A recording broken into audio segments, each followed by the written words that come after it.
اعوذ باللہ من الشیطان الرجیم بسم اللہ الرحمن الرحیم الحمد للہ رب العالمین والصلاة والسلام علی افضل الخلق محمد وآلہ الطیبین الطاہرین.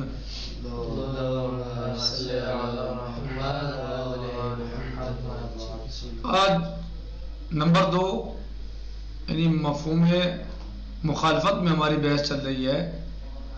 کل ہم نے مفہوم الشرط کے بارے میں گزشتہ درس میں پڑھا. نمبر 1 اور نمبر 2 مفہوم الوصف. مفہوم وصف کیا ہے؟ وہ جملہ مشتملہ ہے موصوف پر. ایسا جملہ جو مشتمل ہو موصوف پر اور اس کے وصف جو ہے وہ دلالت کرے حکم پر، اس اعتبار سے کہ وصف کے منتفی ہونے سے کیا حکم منتفی ہو جائے. ٹھیک. مفہوم وصف کیا ہے؟ وہ ایک ایسا جملہ ہے جو مشتمل ہوتا ہے موصوف پر اور اس کی وصف جو ہے وہ دلالت کرتی ہے اس پر حکم پر، اس اعتبار سے کہ اگر حکم منتفی ہو جائے، اس اعتبار سے کہ حکم منتفی ہو جائے گا وصف کے منتفی ہونے سے. اگر وصف منتفی ہو جائے تو حکم منتفی ہو جائے گا. کیا تعریفی مفہوم وصف کی؟ وہ ایسا جملہ ہے جو مشتمل ہو موصوف پر اور اس کا وصف جو ہے وہ وصفہ دالہ علی الحکم، اور اس کی جو وصف ہے وہ دلالت کرے حکم پر. کس اعتبار سے؟ اس اعتبار سے کہ اگر وصف منتفی ہو جائے تو حکم منتفی ہو جائے گا. اس اعتبار سے اس طرح اس کی وصف دلالت کرے حکم پر کہ اگر وصف منتفی ہو گیا تو حکم منتفی ہو جائے گا. ٹھیک. شرح التعریف. یراد بالوصف هنا كل ما يصلح يكون قیدا لموضوع الحکم. مراد یہاں وصف کیا ہے؟ ہر وہ شے کہ جو مناسب ہو کہ قید ہو سکے وہ موضوع حکم کے لیے، جس کا موضوع حکم کے لیے قید ہونا مناسب ہو. اے شرطا لتعلق الحکم موصوف ہی، یعنی وہ شرط ہو کہ حکم جو ہے وہ تعلق الحکم موصوف ہی کہ حکم متعلق ہو اپنے موصوف کے. اس اعتبار سے اذا انتفى الوصف عن الموصوف کہ جب وصف منتفی ہو جائے موصوف سے، ينتفي الحكم عنه تو حکم بھی اس سے منتفی ہو جائے. یعنی یہاں پر جو مراد ہے وصف سے وہ یہ ہے کہ ہر وہ شے کہ جس کا موضوع حکم کے لیے قید ہونا مناسب ہو یا ممکن ہو، جو موضوع حکم کے لیے قید بن سکتی ہو، موضوع حکم کے لیے قید بن سکتی ہو. یعنی اے شرطا لتعلق الحکم موصوف ہی، یعنی وہ شرط ہو حکم کے تعلق الحکم موصوف ہی کہ حکم متعلق ہو اپنے موصوف کے ساتھ. اس اعتبار سے کہ وصف منتفی ہو جائے تو حکم منتفی ہو جائے گا. صحیح. کہہ رہے ہیں کہ مفہوم الوصف تعریف ہو، یعنی وصف کی تعریف. مفہوم الوصف کی تعریف. مفہوم الوصف هو الجملة المشتملة على موصوف ووصفه الدالة على الحكم بالانتفاء عند انتفاء الوصف.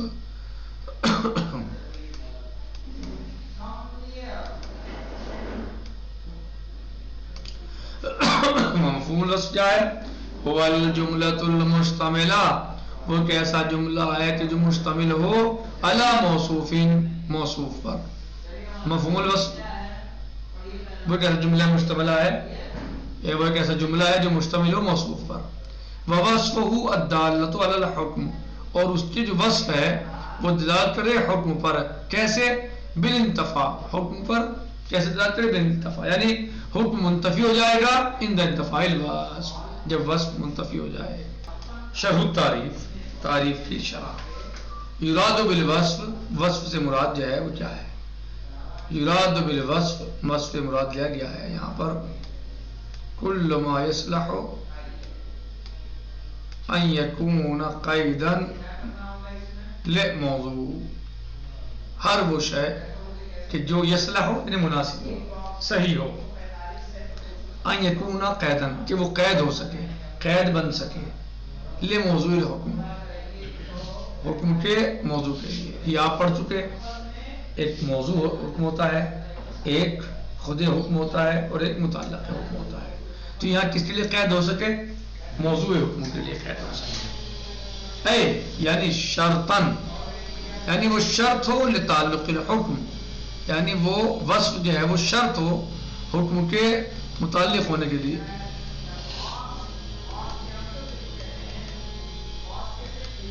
اے شرطن لتعلق الحکم موصوف ہی, یعنی وہ شرط ہو کہ حکم متعلق ہو اپنے موصوف کے. کیا شرط ہو؟ کہ وہ شرط ہو یہ ہے کیا کہ متعلق ہو حکم اپنے موصوف کے.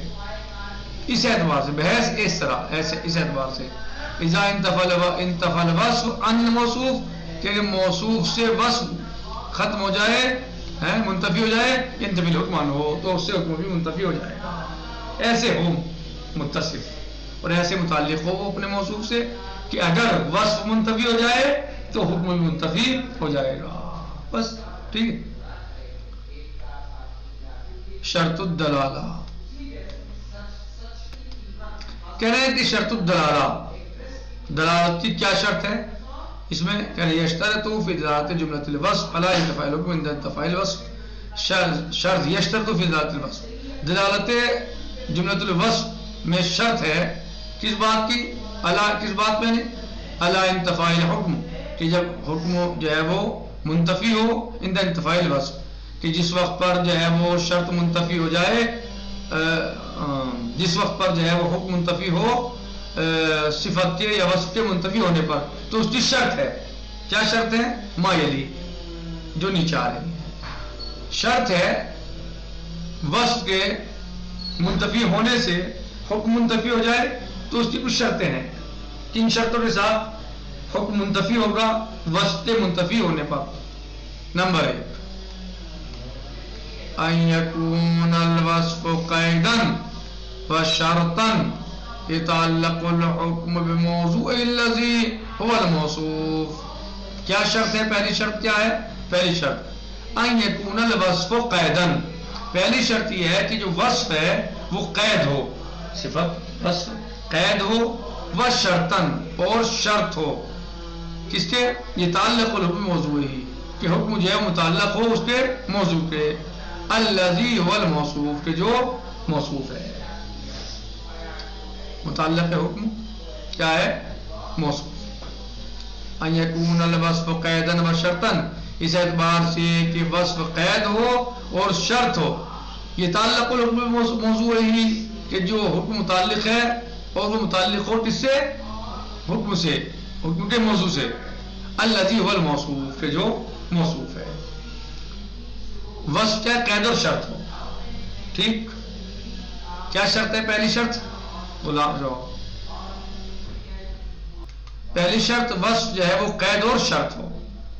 دوسری شرط عدم وجود قرینۃ تصرف الجملہ دلالت علی المفہوم.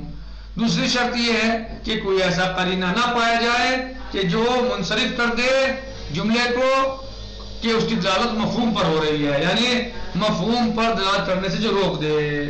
کوئی ایسا قرینہ نہ پایا جا رہا ہو کہ جو مفہوم کی کہ جو جملے کو روک دے مفہوم پر دلالت کرنے سے. جیسے آپ شروع سے امر میں بھی آپ نے دیکھا کہ ایسے قرینہ نہ ہو جو اسے وجوب پر دلالت کرنے سے روک دے. نہیں میں بھی آپ نے یہ شرط پڑھی کہ کوئی ایسا قرینہ نہ ہو جو اس کو حرمت سے روکے مثلا. صحیح, تو پھر وہ حرمت دلالت تحریم پہ دلالت کرے گی نہیں. امر میں کوئی قرینہ ایسا نہیں ہے تو پھر وہ وجوب پہ دلالت کرے گا. تو ایسے ہی مطلب شرط میں بھی ایسے ہی اس میں وصف میں کہ کوئی ایسا قرینہ نہ پایا جائے کہ جو تصرف الجملہ, کہ جملے کو منصرف کر دے, ان دلالت الجملہ علی المفہوم, مفہوم پر, کہ جو جملے کی دلالت کو روک دے. کس چیز سے روک دے جملے کو؟ کہ یہ مفہوم پر دلالت کر رہا ہے, یہ ایسی دلالت مفہوم پر ہو رہی ہے. کوئی ایسا قرینہ نہ پایا جائے جملے کو روک دے کہ اس جملے کی دلالت مفہوم پر ہو رہی ہے. مثالہ حرمت وربائبکم اللاتی فی حجورکم من نسائکم اللاتی دخلتم بہن الذی تفیدہ هذه الآیت الشریفہ. جو اس آیت شریفہ سے کیا فائدہ پہنچ رہا ہے؟ کیا سمجھ رہے ہیں آپ اس آیت شریفہ سے؟ ہوا ان الحرمہ، آپ کیا سمجھ رہے ہیں؟ اسے حرام ہے. وہی الحکم نا، حرمت جو ہے کیا حکم ہے؟ صحیح سی بات ہے، حرمت جو ہے وہ حکم ہے. محکوم بحال الربائب، کس پر حکم لگایا گیا اس کے ذریعے؟ ربائب پر. وہم نہ موضوع الحکم، ربائب کیا ہے؟ موضوع حکم ہے. حرمت کیا ہے؟ حکم. حرمت کیا ہے؟ حکم. ربائب کیا ہے؟ موضوع حکم. اذا کننا متصفات بانہن من النساء اللاتی قد دخل بہن، کہ اگر وہ ان اذا کننا متصفات، کہ جب وہ متصف ہوں اس صفت سے کہ وہ ان عورتوں میں سے ہیں، قد دخل بہن ہے کہ جن کے ساتھ مثلا جمع ہوا ہے، تو وہ قید الحکم ہونا، یہ قید حکم ہے. قید حکم کیا ہے؟ قید حکم دخلتم بہن، یہ قید حکم ہے. دیکھیے حرمت حکم، ربائب موضوع حکم، دخلتم بہن یہ کیا ہے؟ قید الحکم. یہ قید ہے حکم کے لیے. اگر دخول ہوا ہے، اگر جو ہے وہ جمع ان کے ساتھ ہوا ہے تو پھر وہ حرام ہے، ورنہ حرام نہیں ہے. تو حرمت حکم، ربائب حکم، موضوع حکم، اور اذا دخلتم بہن یہ کیا ہے؟ قید الحکم. صحیح.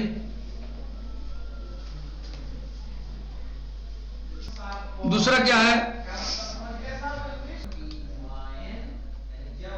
دوسرا کیا ہے؟ مثال، دوسری مثال مطل الغنی، یہ ظلم. والذی یفیدہ هذا الحدیث الشریف وان الظلم وهو الحکم. تو یہاں جو ہے فائدہ کو ہو رہا ہے اس حدیث شریف میں، کیا وہ کیا ہے؟ ظلم جو ہے کیا ہے؟ وہ حکم ہے. ظلم کیا ہے؟ حکم ہے ہونا. یہاں پر محکوم بہ المثل، کہ جو لگایا جا رہا ہے اس پر مثل پر، وہ موضوع الحکم، یا مطلب جو ہے مطلب یہ موضوع حکم ہے. ظلم کیا ہے؟ حکم ہے. اور یہ کیا مثل کیا ہے؟ موضوع حکم. اذا کان المماثل متصفا بوصف الغنی غنا، جب جو ہے مماثل متصف و وصف غنا سے، وہ قید الحکم. دیکھیے یعنی ٹال مٹول کرنا. صحیح. تو یہ جو ہے لمبا خلاف وعدہ کرنا، لمبا کرنا کسی وعدے کو، یعنی ٹال مٹول کرنا، وفا نہ کرنا، پورا نہ کرنا، تو یہ کیا ہے؟ ظلم ہے. یہ کیا ہے؟ ظلم، یہ حکم ہے. اور مطل جو ہے یہ مطل موضوع حکم ہے، یہ مطل الغنی. اذا کان المماثل متصفا بوصف الغنی غنا ہوا قید الحکم. جب مماثل جو ہے وہ متصف وصف غنا سے، تو یہ قید حکم ہے. یعنی مماثل جب جو ہے غنی ہو، متصف وصف غنا سے وہ غنی ہو، مالدار ہو، اور پھر وہ تماثل کرے، مماثلہ کرے، صحیح مطل کرے، تو کیا ہے؟ یہ ظلم ہے. سمجھ میں آئی بات؟ نہیں آئی اس میں؟ کیسے ظلم کیا ہے؟ حکم ہے. مطل یہ کیا ہے؟ موضوع حکم. اور غنا جو ہے یہ کیا ہے؟ قید حکم ہے. یعنی غنا کے ساتھ حکم لگا ہے تو یہ قید ہے. غنا ہٹا دے تو پھر قید ختم ہو جائے گی. یہ ہے. بہرحال تو نتیجہ یہی نکلا مفہوم الوصف کا، کیونکہ ایسا جملہ ہے کہ جو مشتمل ہوتا ہے موصوف پر اور اس کی وصف دلالت کرتی ہے حکم پر، اس اعتبار سے کہ اگر وصف منتفی ہو جائے تو حکم منتفی ہو جائے گا. صحیح. دلالت کی شرط کیا ہے؟ کہ پہلی شرط یہ ہے کہ وہ وصف جو ہے وہ قید ہو اور شرط ہو. صحیح. وصف کیا ہو؟ قید ہو اور شرط ہو. دوسرے کو قرینہ ایسا نہ پایا جا رہا ہو جو جملے کو دلالت سے منع کر دے مفہوم پر. مثال دی حرمت وربائبکم اللاتی من فی حجورکم من نسائکم اللاتی دخلتم بہن. تو حرمت حکم ہے، ربائب موضوع حکم ہے، اور دخلتم بہن یہ قید الحکم ہے. والحمدللہ رب العالمین، وصلی اللہ علی سیدنا و نبینا محمد وآلہ الطیبین الطاہرین. کل انشاءاللہ مفہوم الغایہ آئے گا. والسلام علیکم ورحمۃ اللہ تعالی وبرکاتہ. فی امان اللہ. خدا حافظ.